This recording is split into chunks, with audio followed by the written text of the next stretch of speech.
Subversion is the term, if you look in a dictionary or criminal code to that matter, usually is explained as a part of activity to destroy things like religion, government, system, political, economical system of a country. And usually it's linked to espionage and such romantic things as blowing up bridges, sidetracking trains, cloak and dagger activity in Hollywood style. What I'm going to talk about now has absolutely nothing to do with the cliché of espionage or KGB activity of collecting information. So the greatest mistake or misconception, I think, is that whenever we are talking about KGB, for some strange reason, starting from Hollywood movie makers to professors of political science and quote-unquote experts on Soviet affairs, or Kremlinologists as they call themselves, they think that the most desirable thing for Andropov and the whole KGB is to steal blueprints of some supersonic jet, bring it back to Soviet Union and sell it to the Soviet military-industrial complex.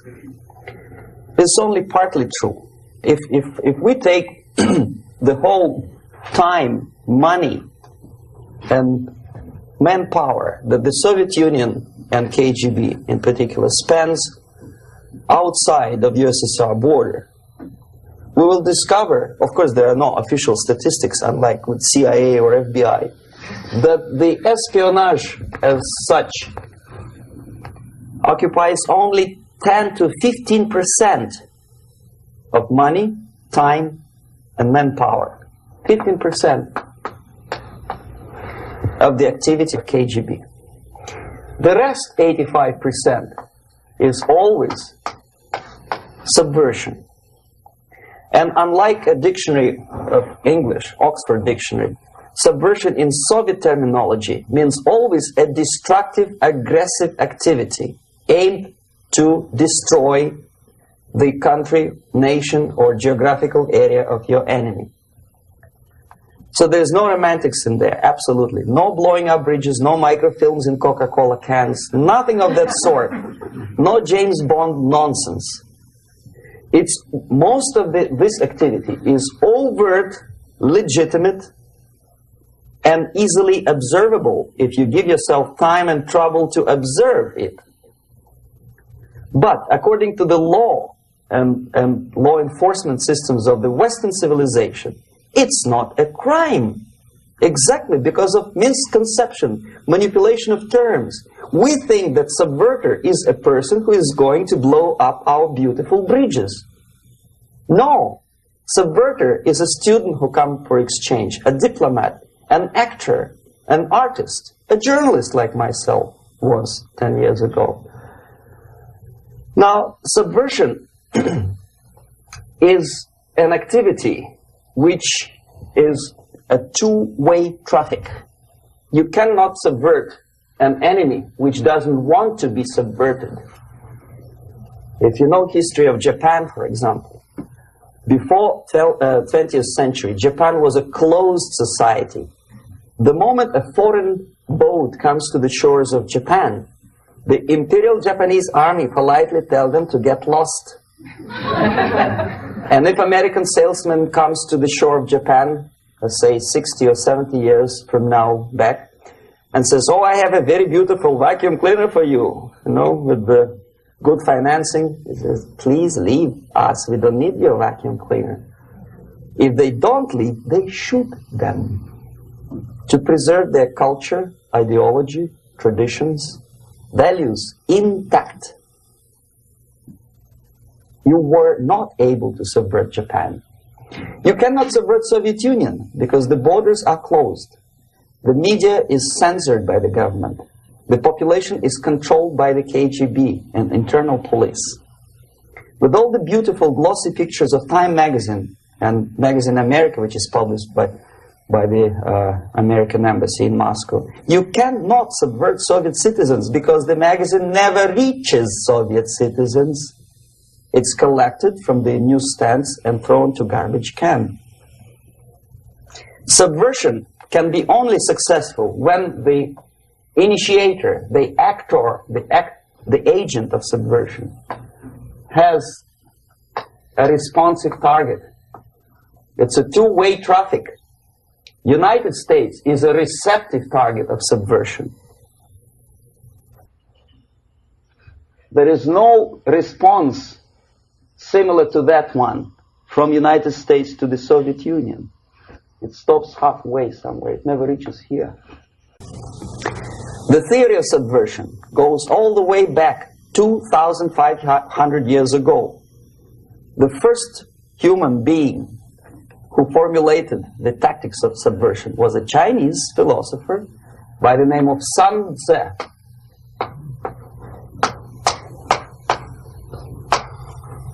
2,500 years BC. He was an advisor for several imperial courts in ancient China. And he said, after long meditation, that to implement state policy in a warlike manner, it's the most counterproductive, barbaric, and inefficient to fight on a battlefield.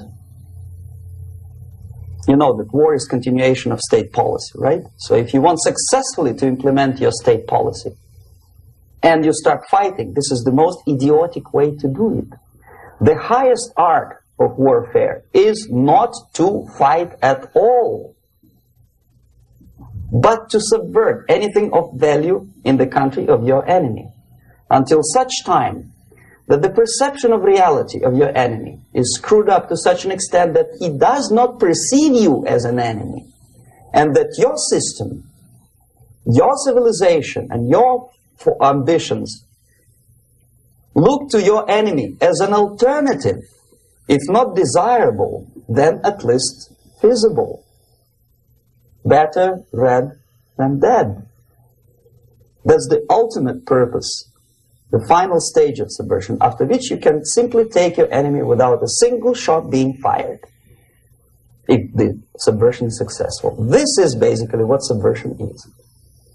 As you see, not a single mentioning of blowing up bridges. Of course, Sun Tzu didn't know about blowing up bridges. Maybe there were not that many bridges at that time.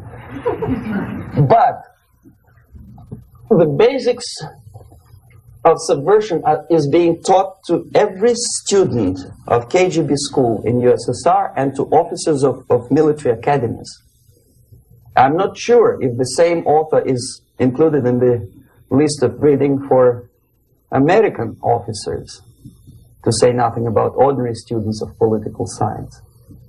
I had difficulty to find the translation of Sun Tzu in the library of a university in Toronto and later on here in Los Angeles.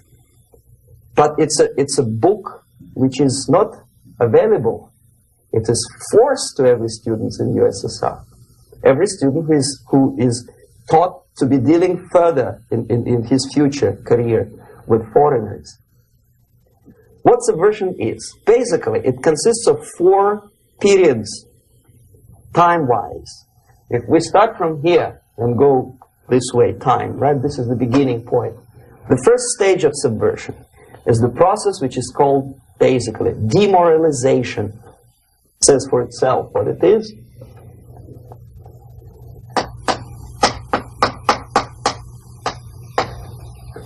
It takes from, say, 15 to 20 years to demoralize a society. Why 15 or 20 years? This is the time sufficient to educate one generation of students or children. One generation, one lifetime span of a person, a human being, which is dedicated to study, to shaping up the outlook, ideology, personality. No more, no less. Usually it takes from 15 to 20 years. What it includes? It includes influencing, or by various methods, infiltration, propaganda methods, direct contacts, doesn't really matter. I will describe them later. Of various areas where public opinion is formulated or shaped. Religion, educational system, social life, administration, law enforcement system, military, of course, and labor and employer relations, economy. Okay? 5 areas. I will not write them down because we will not have enough space. Sometimes when I describe all the methods, students ask me question, are you sure this is the result of the Soviet influence? Not necessarily. You see, the tactic of subversion, about which I'm talking, is similar to the martial art, the Japanese martial art. If some of you are familiar with that tactic, probably you will remember that if an enemy is bigger and heavier than yourself, it would be very painful to resist his direct strike. If a heavier person wants to strike me in the face, it would be very naive and counterproductive to stop his blow. The Chinese and Japanese judo art tells us what to do. First to avoid the strike, then to grab the fist and continue his movement in the direction where it was before, right? Until the enemy crashes in the wall. You see? So, what happens here? The target country obviously does something wrong. If it's a free democratic society, there are many different movements within the society. There are obviously, in every society, there are people who are against this society. They may be simple criminals, ideologically in disagreement with the state policy, conscientious enemies, simply psychotic personalities who are against anything, right? And finally, there are a small group of agents of a foreign nation, bought, subverted, recruited, right? The moment all these movements will be directed in one direction, right? This is the time to catch that movement and to continue it until the movement forces the whole society into collapse, into crisis, right? So that's exactly the martial art tactic. We don't stop an enemy. We let him go. We help him to go in the direction we want them to go. Okay? So, on the stage of demoralization, obviously there are tendencies in each society, in each country, which are going to opposite direction from the basic moral values and principles. To take advantage of these movements, to capitalize on them, is the main purpose of the originator of subversion.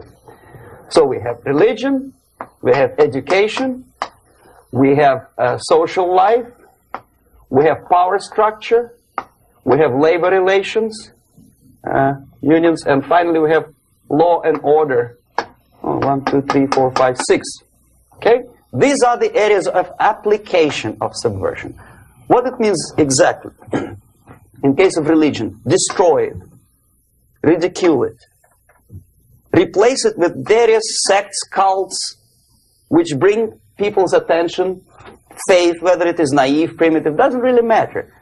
As long as the basically accepted religious dogma is being slowly eroded and taken away from the supreme purpose of religion, to keep people in touch with the supreme being, that serves the purpose. Therefore, replace it, accepted, respected religious organizations with fake organizations. Distract people's attention from the real faith and attract them to various different faiths. Education. Distract them from learning something which is constructive, pragmatic, efficient. Instead of mathematics, physics, foreign languages, chemistry, teach them history of urban warfare, natural food, home economy, your sexuality, anything, as long as it takes you away, okay, Social life. Replace traditionally established institutions and organizations with fake organizations. Take away the initiative from people. Take away the responsibility from naturally established links between individuals, group of individuals, and society at large, and replace them with artificially, bureaucratically controlled bodies. Instead of social life and friendship between neighbors, establish social workers institutions. People who are on payroll of whom? Society? No. Bureaucracy. The main concern of social workers is not your family, not you, not social relations between groups of people. The main concern is to get the paycheck from the government. What will be the result of their social work doesn't really matter. They can develop all kind of concepts to show to the government and to the people that they're useful. Okay, away from the natural links, power structure. Okay, the natural bodies of administration, which are traditionally either elected by people at large or appointed by elected leaders of society, are being actively substituted by artificial bodies. The bodies of people, groups of people, whom nobody elected. Never. As a matter of fact, most of the people don't like them at all, and yet they exist. One of such group is media. Who elected them? How come they have so much power? Almost monopolistic power on your mind. They can rape your mind. But who elected them? How come they have a nerve to decide what is good and what is bad for the elected by you, president, and his administration? Who the hell are they? Spiro Agnew, who was hated by the liberal left, called them a bunch of enfeebled snobs. And that's exactly what they are. They think they know. They don't. The level of mediocrity. In a big establishment like New York Times, Los Angeles Times, major television network, you don't have to be excellent journalist. You have to be exactly a mediocre journalist. That's easier to survive. There's no competition anymore. You have your good, nice income, $100,000 a year. That's it. Whether you are better or worse doesn't really matter anymore. As soon as you're smiling to the camera and do your job. That's it. No more competition. Power structure slowly is eroded by the bodies and groups of people who do not have neither qualification nor the will of people to keep them in power, and yet they do have power. Okay. Together with that, there is another process. Law enforcement, law and order organization and structure is being eroded. For the last 20, 25 years, if you see old movies and new movies, you can see that in new movies, a policeman, an officer of the United States Army looks dumb, angry, psychotic, paranoid. A criminal looks nice, kind of, well, he smokes hash and shoots the whatever drug, but basically he's a nice human being. He's creative. And he's unproductive only because society oppresses him. Whereby a general of Pentagon is always, by definition, a war maniac. A policeman is a pig, rude policeman. He abuses his power. No? A generalization like that. The hatred, the mistrust to the people who are supposed to protect you and enforce law and order. Moral relativity. The Angelo Buono process lasted 2 years in Los Angeles. And yet there are still some lawyers who say, look, he's a nice character, as a matter of fact. There was some witness who said, also a criminal, who said, well, he's a nice guy. I asked him one day to burn a house of my enemy, and he wouldn't do it. He's a nice fella. Erosion. A slow substitution of basic moral principles, whereby a criminal is not a criminal, actually. He's a defendant. Even if his guilt is proven, there is still a doubt To kill or not to kill, to be or not to be. Thou shalt not kill, yes. But this line may not necessarily be applicable to a murderer. Thou shalt not murder. That should be the presumption, not that thou shalt not kill. Okay, labor relations. At this stage, within 15 to 20 years, we destroy the traditionally established links of bargaining between employer and employee. The classical Marxist-Leninist theory of natural exchange of goods. A person A has 5 sacks of grain and person B has 5 pairs of shoes. And the natural exchange without money is when they bargain between each other.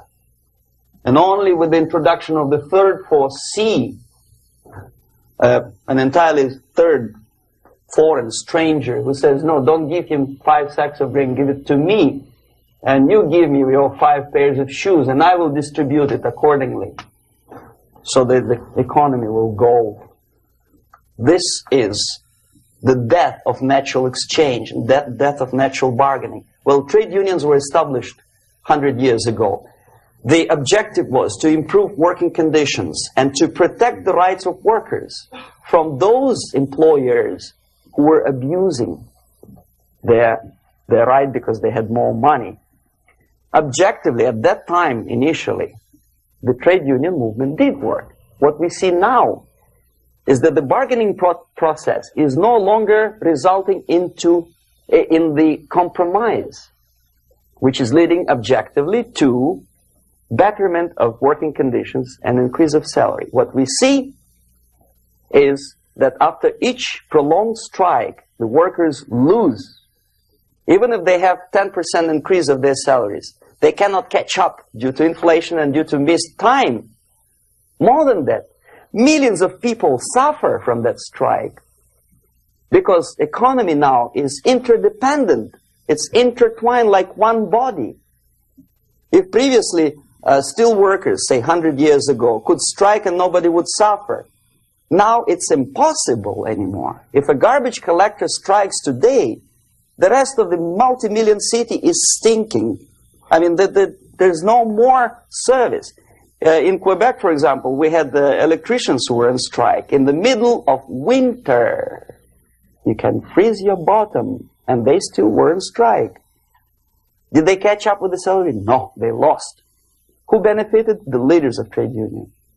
What is the motivation for strike? Improving of workers' condition? No, obviously it's not. Then what is it? Ideology.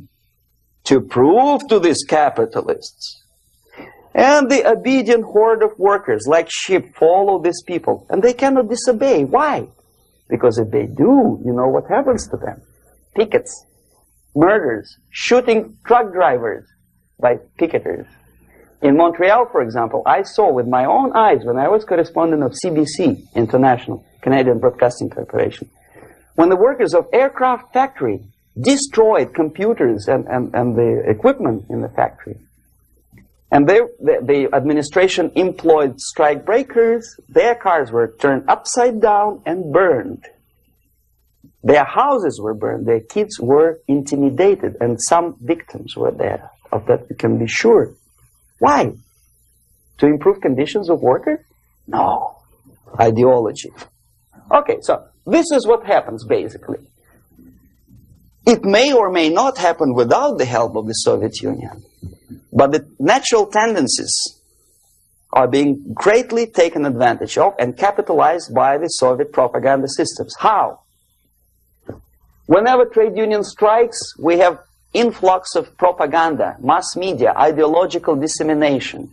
The workers' right. And we repeat it like parrots. Yes, workers' right. Whose rights? Workers? No.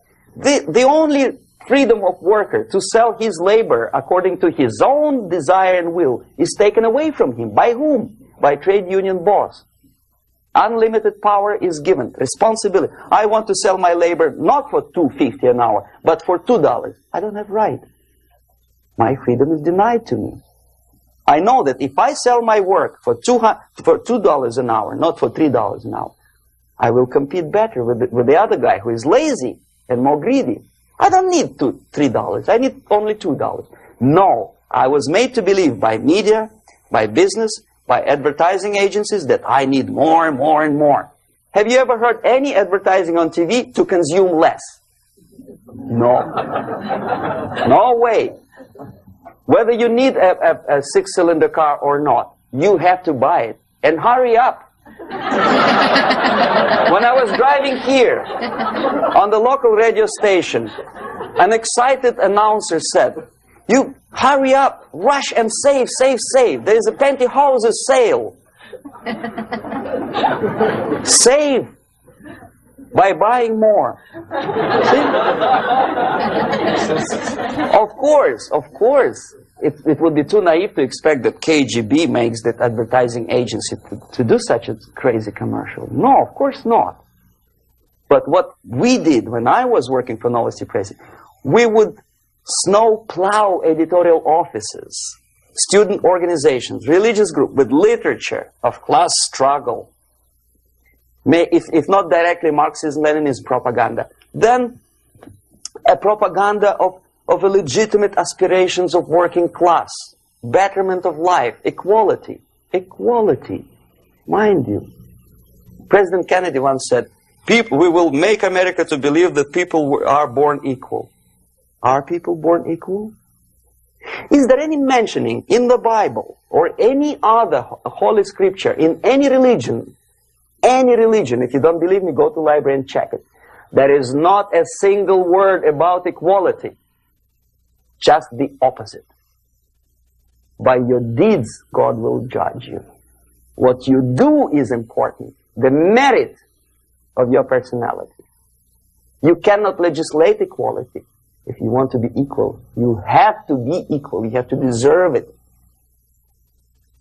And yet we build our society on the principle of equality. We say people are equal. We know it is false. It's a lie.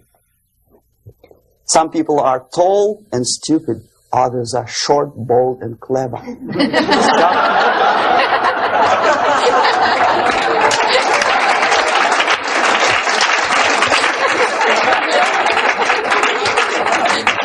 If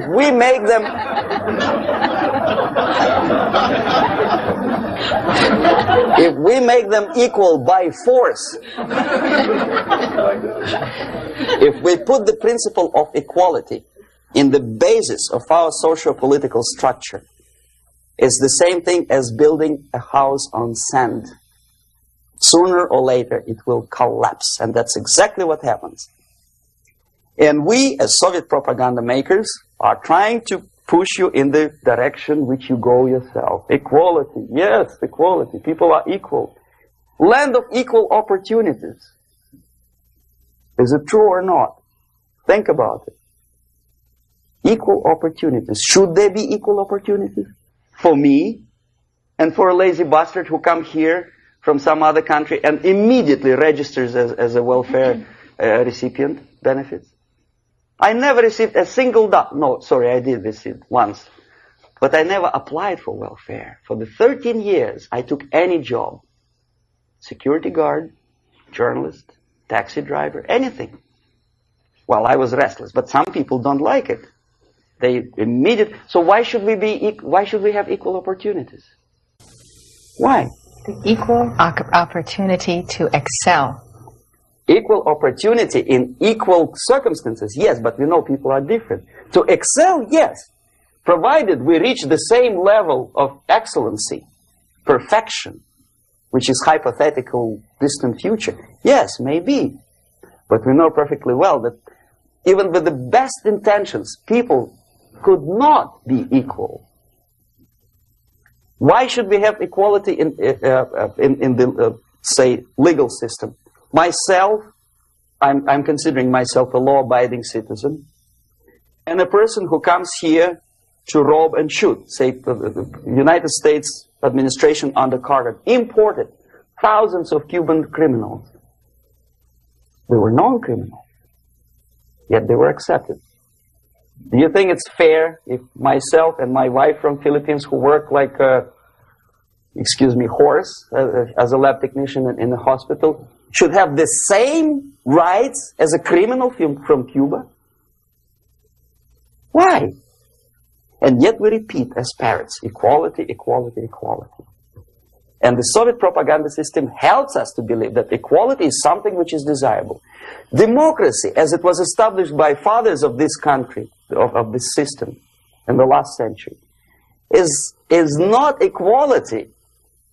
It's the system where different people, unequal people, have a chance to survive and help each other in constant competition, in constant perfection.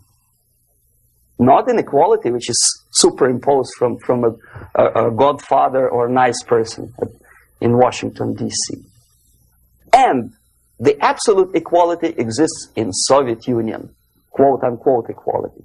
Everybody is equal in dirt, except some people are more equal than the others in Politburo. So, the moment you bring a country to the point of almost total demoralization, when nothing works anymore, when you are not sure whether it is right or wrong, good and bad, but there's no division between evil and good, when even the leaders of church sometimes say, well, violence for the sake of justice, especially social justice, is justified in the countries like Nicaragua, El Salvador, well, maybe Rhodesia. And we listen to them and say, yeah, probably it's true. Is it true? No, it is not true. Violence is not justified, especially for the sake of quote-unquote social justice introduced by Marxist-Leninists. That is my former colleague from Novosti Press Agency. Okay, so we reach that point. The next step is destabilization.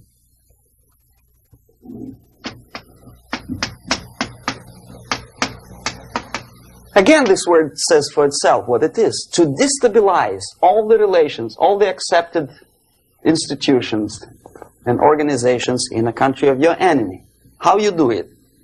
You don't have to send a battalion of KGB agents to blow up bridges. No. You let them do it themselves. The area of application is, again, it's narrower now. Not like the previous case.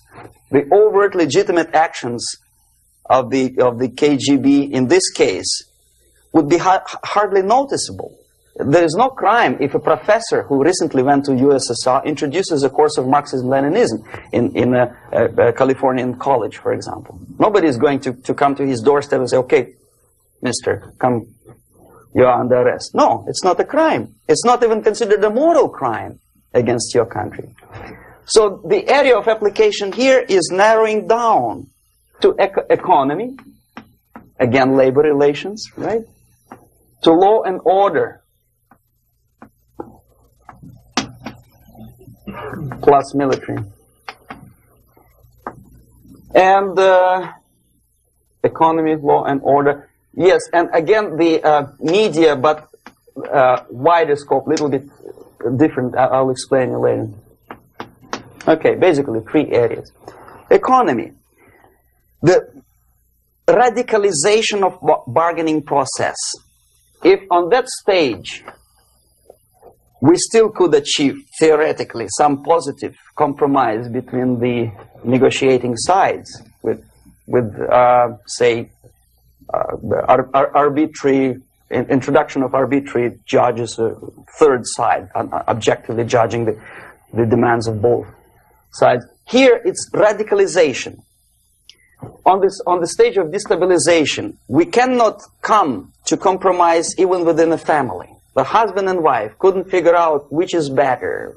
Husband wants his kids to eat at the table, and wife wants a child to roam around the room and drop food all over the floor. They cannot come to compromise unless they start a fight. It's impossible to reach a compromise, constructive compromise, between neighbors. Some people say, I don't like you to watering your lawn at that time because exactly at that time I'm walking my dog and he's getting nervous. He cannot pass his bowels, you know. So they cannot compromise. They go to a civil court or something like that. Radicalization of human relations. No more compromise. Fight, fight, fight. The normal, traditionally accepted relations are destabilized. The relations between teachers and students in schools and colleges. Fight. The relations between, in economical sphere, between laborers and employers are further radicalized. No more acceptance of the legitimacy of demands of workers. Unlike Japanese, with the Theory Z, if you ever heard about it, where the workers are involved in the decision-making process, therefore they don't have moral incentive to fight their bosses. In the United States, it's just the opposite. The harder is the fight, the better. The more heroic they look. When the Greyhound network was on strike recently, the correspondents of local TV networks all over the United States were approaching the strikers, and they say, oh yes, we are doing something nice. They look like heroes and they were proud. There was some family, the husband was bus driver. Now they decided in a protest against the bosses to camp somewhere in the forest. And they were presented to the audience as a heroic, nice people. You see? The violent clashes between passengers, picketers, and the strikers are presented as something normal. 10, 15, 20 years ago, we would be angry, say, why so much hatred? Today we are not. We say, well, commonplace. Radicalization, militarization sometimes. As I explained on that stage, I took a step a little bit further. Shooting people. Okay, law and order now also is pushed into the area where previously people settled their differences peacefully and legitimately. Now we are getting with this court cases in the smallest irrelevant cases. We cannot solve our problems anymore. The society at large becomes more and more antagonistic between individuals, between groups of individuals, and the society at large. The media puts himself in the opposition to the society in general, at large. Separate, alienated. Okay? On that stage, you remember I was talking a couple of hours ago about the sleepers. That's when the students from, say, United States, if they are trained in Lumumba University, or developing nations, that's the students I was dealing with, are being sent back from the Soviet Union here. Or if they were already in the United States, in the country, which is the object of subversion, they spring to action. The sleepers go up. They slept for 15 to 20 years. Now they become leaders of groups, preachers, I don't know, public figures. Prominently they actively include themselves in a political process. All of a sudden we see a homosexual. 15 years ago he did his dirty job and nobody cared. Now he makes it a political issue. He demands recognition, respect, human rights, and he rallies a large group of people. And there are violent clashes between him and police, his group and ordinary people, no matter what. It's black against white, yellows against green, doesn't matter where the division line goes.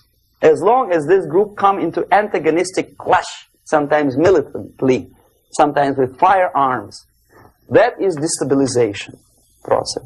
The sleepers, many of whom are simply KGB agents, become leaders of the process of destabilization. Doesn't mean that Comrade Andropov sends Comrade Ivanov to the United States. The person who takes care is already here. He is a respected citizen of the United States. Sometimes he gets money from various foundations for his legitimate struggle for, I don't know, human rights, women rights, kid lib, prison lib, whatever. There are sympathetic Americans who donate their money to him. Destabilization process usually leads directly to the process of crisis. In case of developing nations, that's the area where I was active. The process starts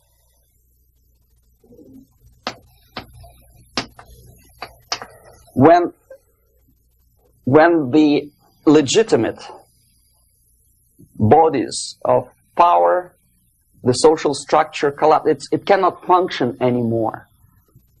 So instead, we have artificial body injected into society, such as non-elected committees.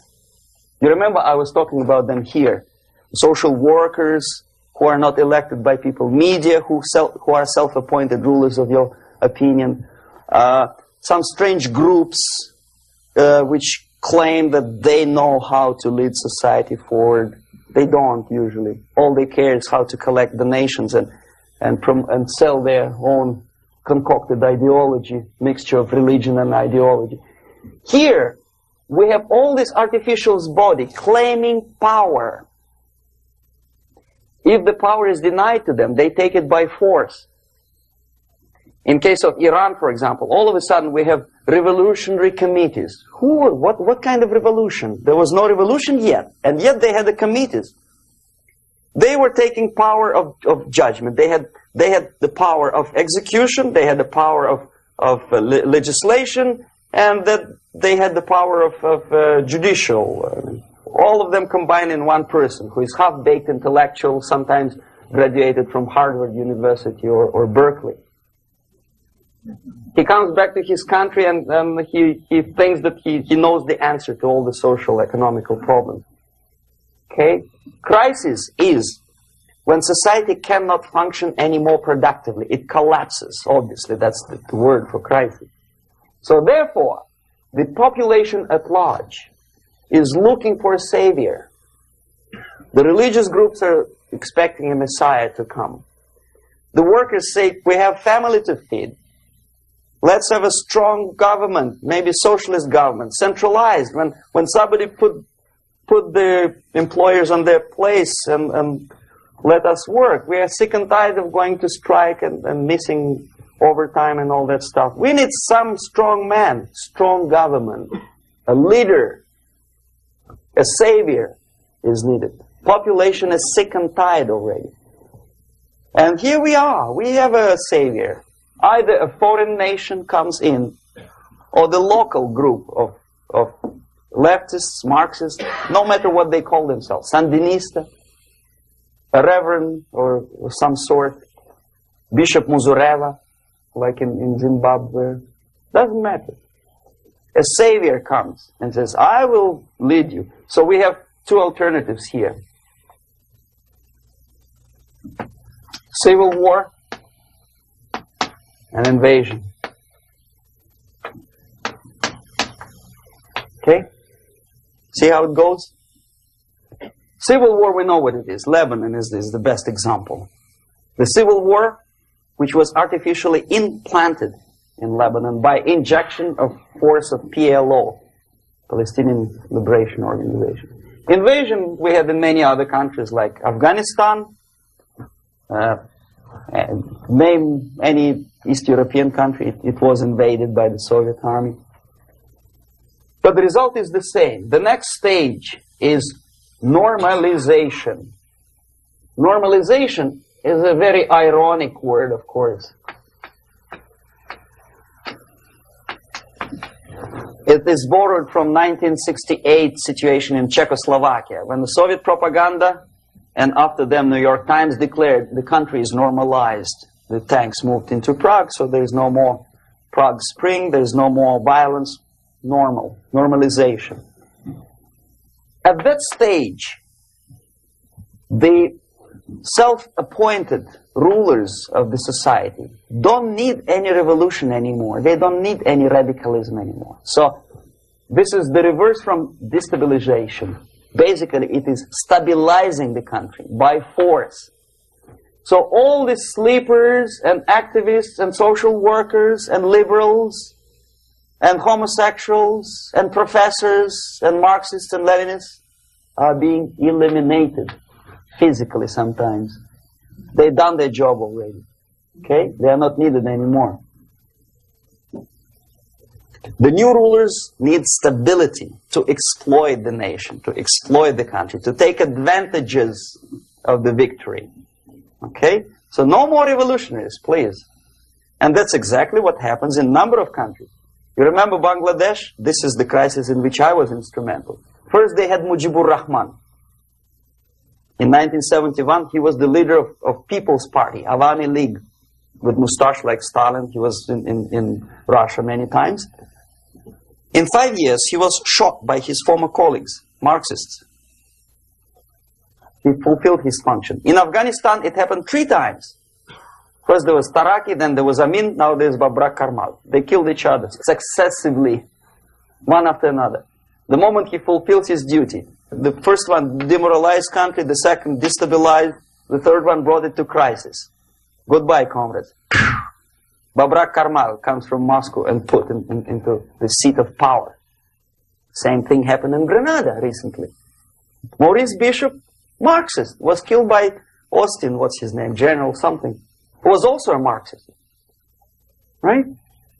So no more revolutions, please. Normalization now. From now on, no more strikes, no more homosexuals, no more women lib, no more kid lib, no more lib, period. Good, solid, democratic, proletarian freedom. That's it. Now, to reverse this process takes enormous effort.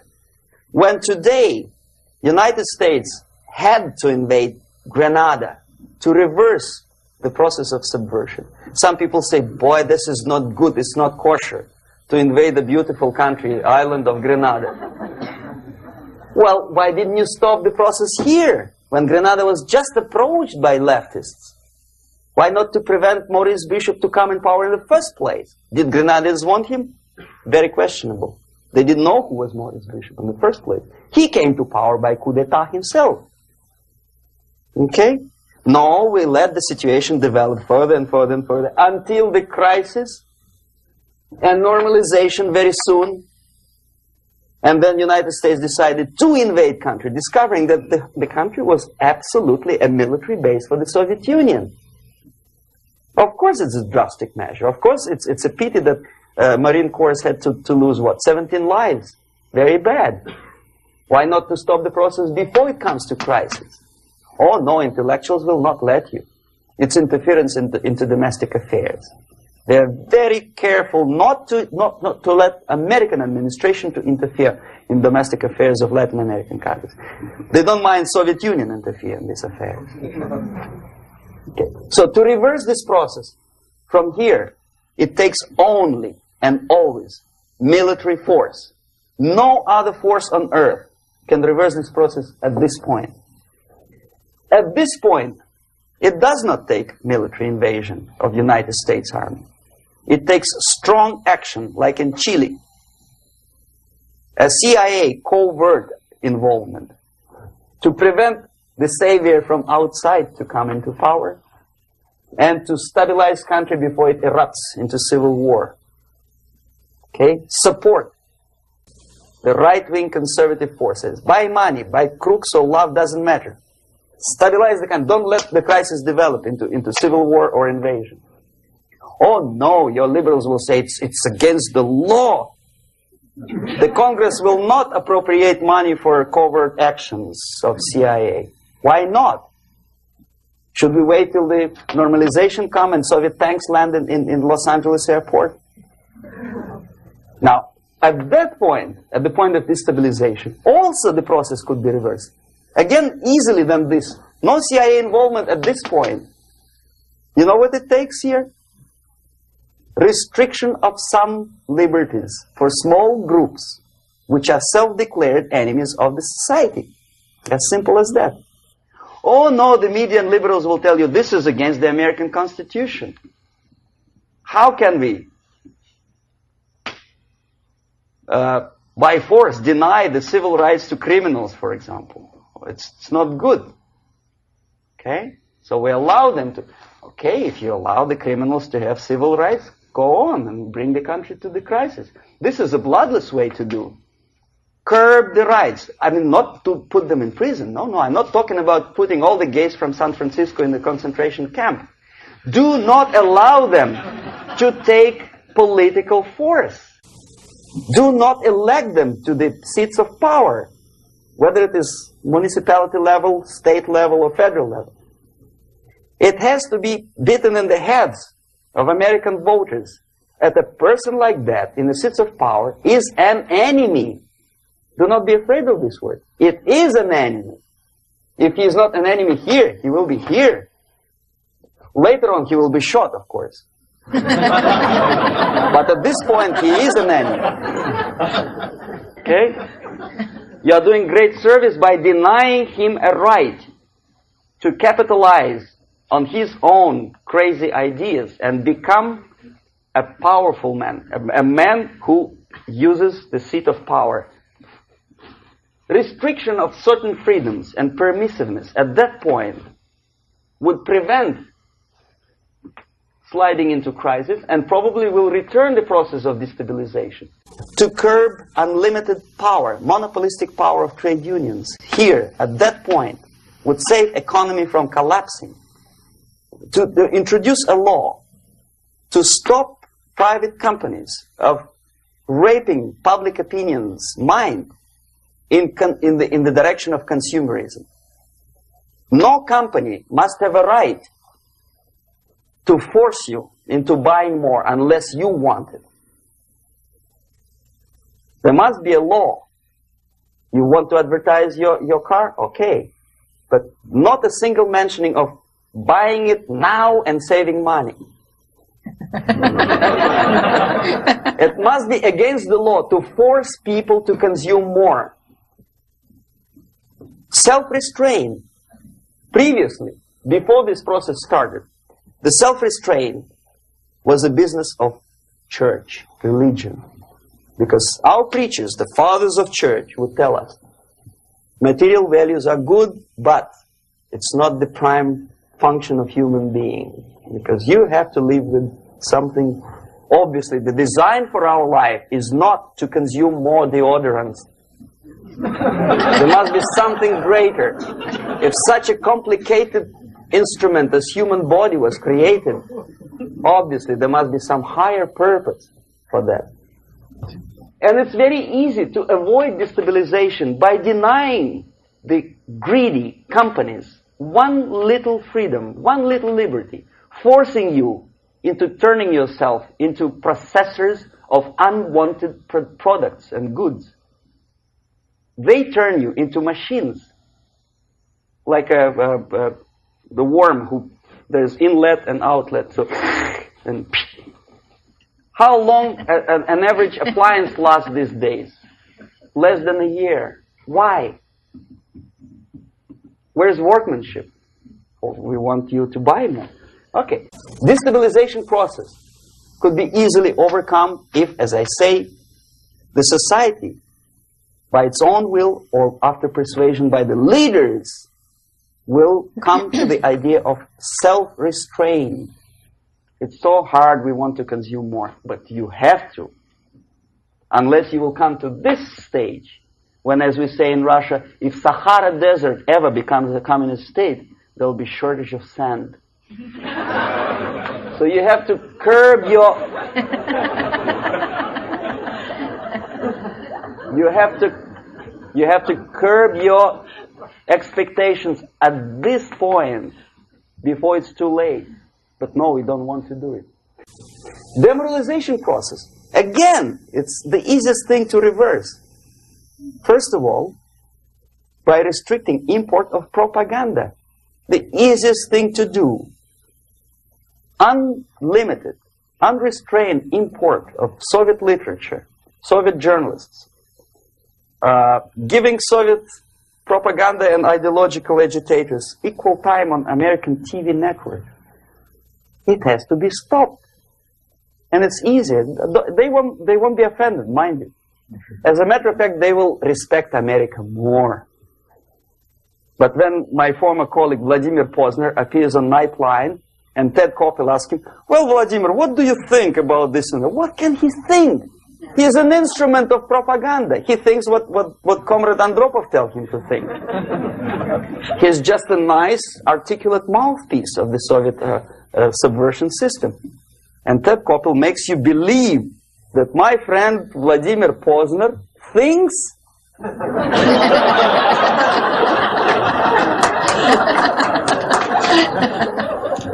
the process of demoralization may not have started at all if at that point the country, which is a recipient of subversion, actively, not violently, but actively, prevents importation of foreign ideology.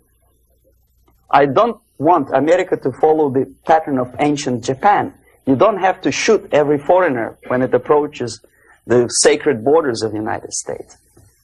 But when he offers you a junk in the disguise of very shiny something, you have to tell him, no, we have our own junk.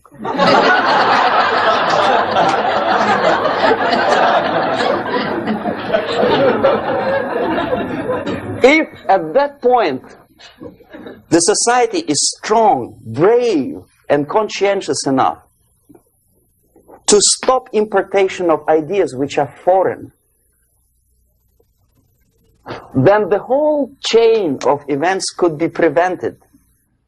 Recently I've been to Philippines, and I was shocked how in big cities like Manila, children listen to deafening music. A melodious nation with long traditions of good, nice ethnic music, introduced by Spanish long time ago, maybe 2 centuries, 3 centuries ago, I don't remember how long. All of a sudden listen to musical garbage, blasting their radios at full blast, at full volume. Why? In India, I spent many years watching the reactions of Indians walking out of movie theaters after seeing Hollywood production. They couldn't figure out why Americans are so wasteful. They smash their cars, their shiny cars, every 5 minutes. How come they shoot each other for $500,000? Is it true that they are so obsessed with sex? Can you imagine showing a movie where each 5 minutes there's a copulation on the screen to a country like India with long tradition of respect to these private matters, or to Pakistan? And United States expect these people to respect you? No way. Oh yes, they will see the movie, they'll pay 5 rupees to see that garbage, but they walk out and will tell their kids, don't respect Americans, don't be like Americans. See? So, the process of demoralization could be stopped right here, both as an expert and as an import. And that takes one step, one very important thing to do. You don't have to expel all the KGB agents from Washington, D.C. The most difficult and at the same time the simplest answer to the subversion is to start it here and even before, by bringing back the society to religion, something that you cannot touch and eat and put on yourself, but something that rules society and makes it move and preserve it. A Soviet scientist, Shafarevich, who has nothing to do with religion, he is a computer scientist, did a very intensive research on the history of socialist countries. He calls socialist or communist any country with a centralized economy and a pyramidal style of power structure. And he discovered, actually he didn't discover it, he just brought to attention of his readers, that civilizations like Mohenjo-Daro in the river Indus area, like Egypt, like Maya, Incas, like Babylonian culture, collapsed and disappeared from the surface of Earth. The moment they lost religion, As simple as that. They disintegrated. Nobody remembers about them anymore. Well, distantly. So, the ideas are moving society and keeping mankind as society of human beings, intelligent, moral agents of God. The facts, the truth, the exact knowledge may not. All the sophisticated technology and computers will not prevent society from disintegrating and eventually dying out.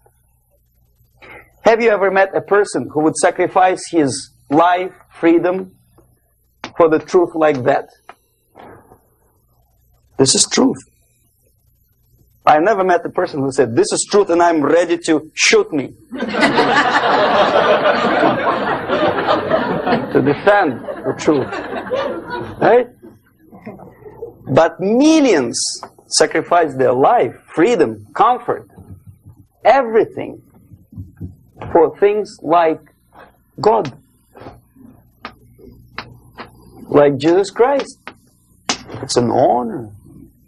Some martyrs in the Soviet concentration camp died. And they died in peace.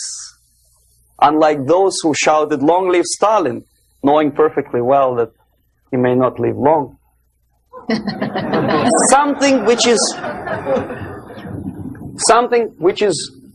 not material moves society and helps it to survive.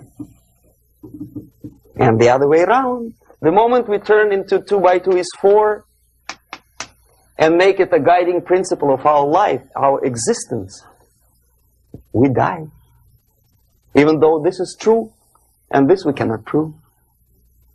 We only can feel and have faith in it. So the answer to ideological subversion, strangely enough, is very simple. You don't have to shoot people, you don't have to aim missiles and Pershings and cruise missiles at Andropov's headquarters. You simply have to have faith and prevent subversion. In other words, not to be a victim of subversion. Don't try to be a person who in judo is trying to smash your enemy and being caught by your hand. Don't strike like that. Strike with the power of spirit and moral superiority. If you don't have that power, it's high time to develop it. And that's the only answer. That's it. Thank you.